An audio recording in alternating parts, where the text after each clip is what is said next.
মজা লাগে জাম খেতে, আমার তো বহুত মজা লাগে।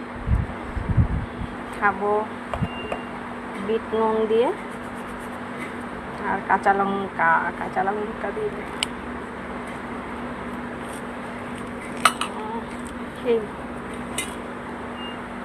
বেশি ঝাল খাই না আমরা, যেহেতু আমাদের পুচকু খাবে, পুচকুয়ে ঝাল বেশি কম খায়, ঝাল দিলে খাবে না।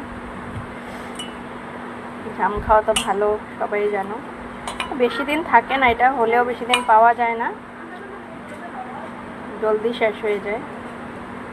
সিজনে এমনও সব ফল খাওয়ার চেষ্টা করতে লাগে, অল্প হোক বেশি হোক, সিজনে সব ফল খেতে লাগে। সব ফল খেলে শরীরের জন্য ভালো। কেমন লাগতেছে রক্ত?